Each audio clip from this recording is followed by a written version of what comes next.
Jumpa lagi dengan saya Yedi Indra di Seruput Kopi Cantik dengan renungan yang berjudul Cara Mengatasi Kepanikan dan Mengendalikan Emosi. Banyak masalah yang baru pertama kalinya saya alami. Tentu saja gampang, apa yang harus dilakukan untuk mengatasinya? Kalau masalah yang berulang, kita sudah tahu kira-kira endingnya begini. Jadi yang terbaik dilakukan adalah A, B, C. Mudah. Nyaris setiap hari saya post tulisan yang membangkitkan iman dan semangat. Setiap menuliskan atau menerjemahkan tulisan-tulisan para guru keris, saya pun belajar. Berbagai kesaksian dan pengalaman ditolong Tuhan segunung tingginya. Tetapi entah mengapa ada jarak antara apa yang saya ketahui secara mental di pikiran dengan apa yang ada di dalam hati. Orang lain tidak tahu, tetapi saya tahu ada kegelisahan dan kepikiran, istilah orang Jawa, berputar-putar di kepala. Ini tidak benar, tetapi tidak juga pergi meski sudah baca firman, berdoa, dan deklarasi, bahkan menghantui dalam mimpi. Pernah mengalaminya?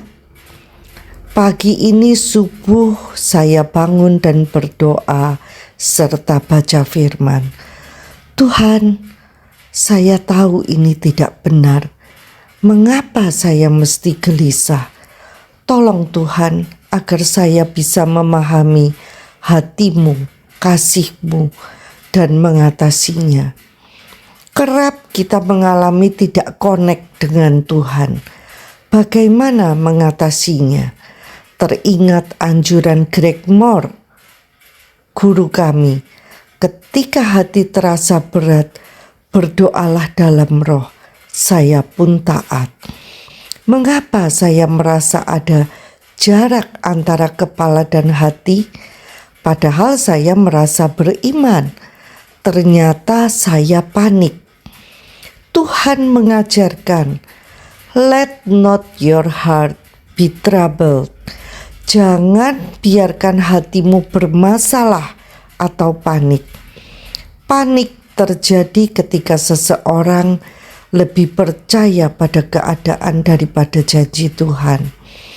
Respons pertama dalam situasi krisis menentukan hasil akhirnya. Jika seseorang langsung panik, maka pikirannya akan semakin kacau, membuatnya sulit mendengar suara Tuhan dan bertindak dengan iman. Seharusnya kita melatih diri hidup dalam firman Tuhan dan memperbarui pikiran.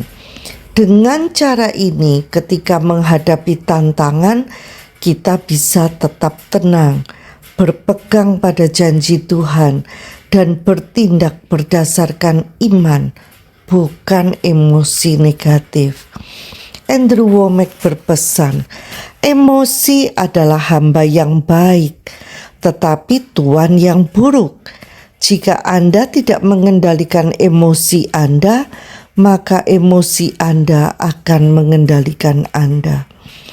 Lebih mudah Anda mengontrol emosimu sejak awal dan tidak membiarkannya melebar kemana-mana tanpa terkendali, menjadi ketakutan, ketidakpercayaan, dan panik. Karena dari pengalaman 80 hingga 90% kemungkinannya Anda tidak akan dapat membalikan situasinya lagi. Andrew Wommack mengarahkan, hal pertama yang harus Anda lakukan dalam situasi krisis, jangan panik, percaya, dan mulailah beroperasi dalam iman. Emosi itu bak kuda yang bisa diatur tetapi bisa juga liar. Jika kita tahu cara mengendalikannya, kita bisa menungganginya dan menjadi alat transportasi yang bermanfaat. Tetapi jika kita membiarkannya menjadi tidak terkendali, kuda itu bisa membuat sang penunggang dilempar, jatuh dan patah kakinya. Andrew Wommack mendoakan Hannah Terades yang berusia 3,5 tahun dan menderita penyakit autoimun dan alergi langka yang mematikan, eosinophilic enteropati, penyakit langka di mana eosinofil dapat menyusup ke berbagai lapisan dinding usus. Hannah berulang kali didoakan tetapi tidak sembuh, hingga suatu ketika didoakan Andrew Wommack dan sembuh.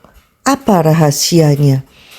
Andrew menjelaskan, banyak orang saat melihat situasi Hannah yang sangat tidak menjanjikan, bahkan sangat buruk, antara hidup dan mati, meski mereka berdoa, tetapi hati mereka panik. Bukan doa yang dilandasi oleh iman. Bagi Tuhan, tidak ada sakit berat dan sakit ringan.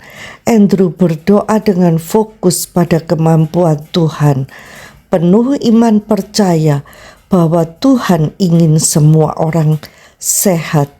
Maka Hannah pun sembuh secara supernatural. Iman timbul karena pendengaran. Apa yang kita pilih untuk didengarkan menentukan kemana arah kehidupan kita. Saat saya mendengarkan penjelasan Andrew, iman pun timbul. Saat iman hadir, panik sirna dengan sendirinya. Teman-teman di luar, bahkan Pak Indra tidak tahu apa yang terjadi di dalam hati saya, namun saya tahu persis saya berubah. Situasi yang dihadapi masih sama, tetapi damai sejahtera Allah yang melampaui segala akal memerintah dalam pikiran serta hati saya. Jika Allah Sang Pencipta alam semesta di pihakku, siapa dapat melawan aku? Bagaimana dengan Anda? Belajar sama-sama yuk. Sampai jumpa di episode berikutnya bersama Yeni Indra di Seruput Kopi Cantik. Tuhan memberkati.